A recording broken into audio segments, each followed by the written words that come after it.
আমাকে মা যেই সবজিটা কেটে দিল, আমি এখানে তেলও বসিয়ে দিয়েছি, আর তেল দেখো গরম হয়ে গেছে। কিন্তু যেই রান্না করতে গেলাম দেখলাম যে পাঁচফোড়ন নেই, পাঁচফোড়নের জায়গাটা খালি। তাই জন্য ভাবলাম আমি নিজেই পাঁচফোড়ন করে নিই, আর তোমরাও এইভাবে ঘরে পাঁচফোড়ন করে নিতে পারবে। তো দেখো ঘরে আমার এরকম মেথি আর মৌরি কড়াই থাকে, যেহেতু বনির বাবা খায় সেই জন্য, তাই এখানে মেথি মৌরি নিয়ে নিলাম। আর এখানে দেখো কালো জিরাও থাকে, তাই কালো জিরা নিয়ে নেব। তারপর 1 চামচ জিরেও নিয়ে নিলাম, সাদা জিরে। এখানে 1 চামচ সর্ষেও নিয়ে নিলাম।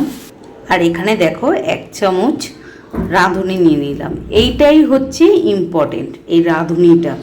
আর পাঁচফোড়নের মধ্যে রাঁধুনিটা বেশি টেস্ট করে, তো এই কটা মশলা থাকলেই হয়ে যাবে পাঁচফোড়ন। দেখো পাঁচফোড়ন বানাতে গিয়ে তেলটা কিন্তু অনেকটাই গরম হয়ে গেছে। আর ভাবলাম যে পাঁচফোড়নটা যখন রেডি করছি, ভাবলাম তোমাদের সঙ্গে একটু শেয়ার করি, তোমাদেরও হেল্প হয়ে যাবে। তো পাঁচমিশালির তরকারি করতে কিন্তু পাঁচফোড়ন দিয়ে করলে বেশি ভালো হবে, টেস্টটা বেশি ভালো হয়।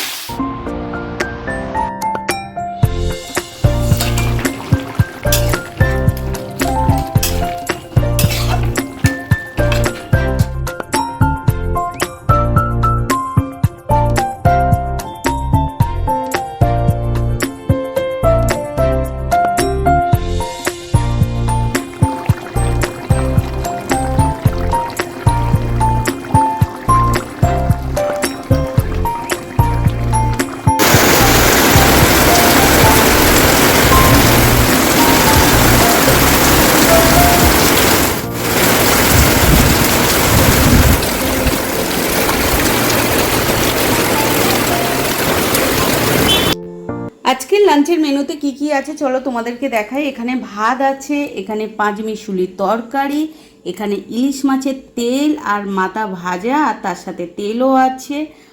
আর এখানে আছে ইলিশ মাছের ঝোল, বেগুন আলু দিয়ে ঝোল করেছি। আর তার সাথে আছে পেঁয়াজ, কাঁচা লঙ্কা আর বিট নুন। আর এখানে হচ্ছে আমের আচার।